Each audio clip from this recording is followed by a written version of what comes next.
है कि आप भी साइंटिस्ट हैं, जोधपुर में कार्यरत हैं और आपने भी बताया कि मैं भी इसी विद्यालय से पढ़कर निकला हूं, तो कहीं ना कहीं ये बड़ा सौभाग्य की बात है रायपुर जागीर के लिए भी। और यहाँ से भी काफ़ी छात्र छात्र आपसे प्रेरणा लेकर आगे। प्रधान कृषि वैज्ञानिक हैं, कादरी जोधपुर में पोस्टेड हैं। आपके परिवार के बहुत ही बड़ा पुण्य का काम हुआ है कि 2.5 लाख की कीमत से प्याऊ रायपुर जागीर के राजकीय उच्च माध्यमिक विद्यालय में हम मौजूद हैं। यहाँ के त्रिवेणी धाम के संत श्री 1008 श्री राम रिछपाल धार जी महाराज जी पधारे हैं।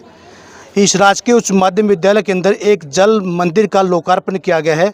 तो श्री सुगाराम जी कामरोटे हैं, उनके परिवार के द्वारा करीब 2.5 लाख रुपए की लागत से इस जल मंदिर का आज लोकार्पण हुआ है। महाराज श्री लोकार्पण करने पहुँचे हैं। महाराज श्री से आशीर्वाद रूपी 2 शब्द। महाराज जी, बड़ा पुण्य का काम है कि 2.5 लाख रुपए की लागत से एक जल मंदिर का निर्माण किया है कामरोटे परिवार। क्या कहीं महाराज?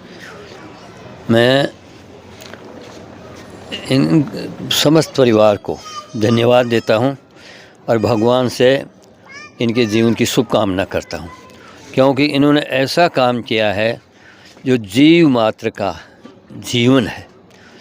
कहा गया है कि जल ही जीवों का जीवन है। जल से ही अपना सबका जीव में सब आगे, मनुष्य पशु पक्षी सब आते हैं, कीड़े मकोड़े सब आते हैं और सबका जीवन जल से है। अगर आदमी अन्न के भोजन के बगैर भी 10, 5 दिन 20 दिन रह सकता है, लेकिन जल के बिन नहीं रह सकता। इसलिए ये बहुत बड़ा कार्य है और इससे सबका पुण्य, मतलब सबको पुण्य होगा, सबको जल पीने के लिए जल मिलेगा, तो सबका इनको आशीर्वाद जी मिलेगा। भगवान भी प्रसन्न होंगे और मैं तो प्रसन्न हुई हूँ। बाकी सब जो भी जल पिएंगे, जिनको भी इनको आत्मा प्रसन्न होगी, इनकी आत्मा से इनको आशीर्वाद मिलेगा। तो ये तो अमर हो गए। कहीं ना कहीं बामा साहब भी इसी राजकीय विद्यालय में आगे आएंगे और यहाँ के छात्रों का भी जब तक ये टंकी रहेगी तो परिवार का नाम बिल्कुल बिल्कुल परिवार के नाम से रहेगा। इनकी मतलब इसको देख करके और लोगों को भी प्रेरणा मिलेगी और वो भी पुण्य के भागी बनेगी। जी महाराज जी, बहुत बहुत आपका आभार। आगे हम बातचीत करना चाहेंगे जो प्रधान कृषि वैज्ञानिक हैं, कादरी जोधपुर में पोस्टेड हैं। आपके परिवार के बहुत ही बड़ा पुण्य का काम हुआ है कि 2.5 लाख की कीमत से प्याऊ का निर्माण किया गया है। रंजीत जी, क्या कहेंगे इस अवसर को लेकर? मैं इस अवसर पे सबसे पहले तो परिवार को तो मैं धन्यवाद दूंगा ही दूंगा, क्योंकि ये काम तो बहुत अच्छा किया है। जो बच्चों को पानी की व्यवस्था नहीं हो रही थी, एक पानी की व्यवस्था पूर्ति करवाई गई है।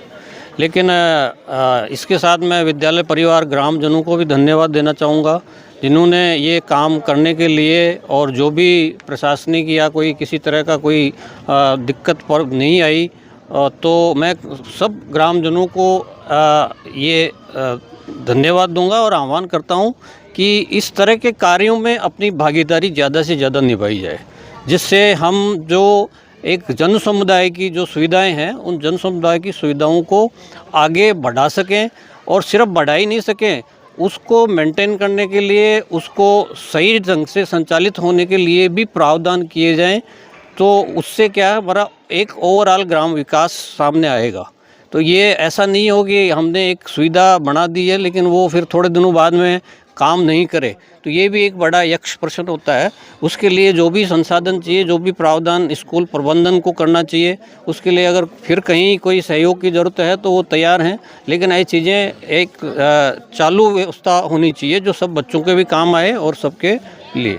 रंजीत जी, आपने बताया कि आप भी साइंटिस्ट हैं, जोधपुर में कार्यरत हैं और आपने भी बताया कि मैं भी इसी विद्यालय से पढ़कर निकला हूं, तो कहीं ना कहीं ये बड़ा सौभाग्य की बात है रायपुर जागीर के लिए भी। और यहाँ से भी काफ़ी छात्र छात्र आपसे प्रेरणा लेकर आगे बढ़ेंगे।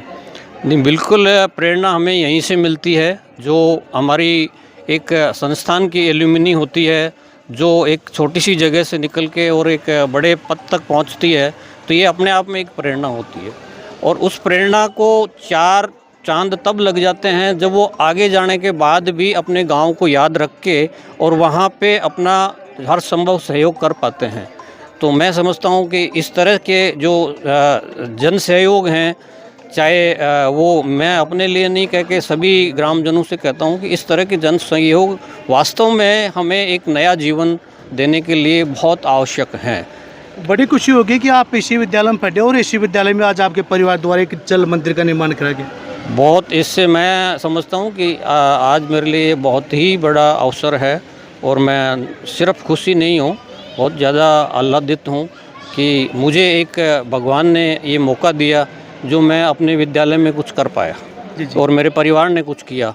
तो मैं समझता हूँ कि इस मेरे से ज़्यादा भाग्यवान कोई नहीं है और मैं एक प्रेरणा स्रोत भी बनूँगा इस तरह के, क्योंकि बहुत चीज़ें बनती हैं जिनका कोई उपयोग नहीं हो। हमें जन सहयोग उसी चीज़ों में देना चाहिए जिनमें हम जन को कुछ ना कुछ दे पाएँ, जो उनकी समस्याओं को निराकरण कर पाएँ। तो ये जैसे पानी की इस स्कूल में एक बहुत बड़ी समस्या थी, ये एक ज्वलंत बच्चों के लिए पानी की समस्या थी, जिसका ये आज व्यवस्था की गई है। तो इसको सुचारू रूप से संचालित किया जाए, आगे इसको जो जिस उद्देश्य से ये बनाया गया उस उद्देश्य की पूर्ति हो और बच्चों को एक पानी की सुविधा पूरी पड़े। जी, आपके और आपके परिवार को बहुत बहुत धन्यवाद कि सरकारी विद्यालय में इसी प्रकार के जो भामाशाह के रूप में आप उभर कर आए हैं। जैसे और भी काफ़ी लोगों को इसे प्रेरणा मिलेगी, मार्गदर्शन मिलेगा और भी लोग मौके पर बातचीत करना चाहेंगे। आप क्या कहेंगे कि आपके इस विद्यालय में एक बहुत अच्छा कार्य हुआ आज? बहुत अच्छा हुआ साहब, इसका विद्यालय में ऐसा ही होता रहे तो और भी बहुत अच्छा रहेगा। कोई भामाशाह आए और कुछ निर्माण करे तो बहुत अच्छा होगा। जी जी, आगे मैं आपको बताना चाहूँगा, आप क्या कहेंगे इस जबरदस्त काम हुआ आज, जब तक विद्यालय में टंकी रही तब तक परिवार का नाम रोशन। बहुत बढ़िया काम हुआ है ऐसा पानी के लिए, और इन परिवार को पूरे को भगवान खुशी रखे हमेशा के लिए। जी जी जी, तो मैं आपको बताना चाहूँगा, ऐसी जो इसला पट्टी है आप देख पा रहे हैं, अभी कुछ ही समय पहले इसका लोकार्पण हुआ है जल मंदिर का। स्वर्गीय श्रीमती गणपति देवी धर्मपत्नी स्वर्गीय श्री सोनाराम जी यादव की पुण्य स्मृति में इस जल मंदिर का निर्माण धर्मार्थ में इनके सुपुत्र सुगाराम जी, बनवारी जी, रामजीलाल जी, स्वर्गीय सीताराम जी, रंजीत जी, जो भी साइंटिस्ट है, अभी बात आपके इंटरव्यू में माध्यम दिखाए थे आपको, सत्यपाल जी कामरोडिया निवासी ढानी सोनाराम की रायपुर जागीर, आज 15 अगस्त के इस स्वतंत्रता दिवस के ऊपर इस जल मंदिर का लोकार्पण हुआ है। इस साथ ही बने रहे हमारे चैनल में।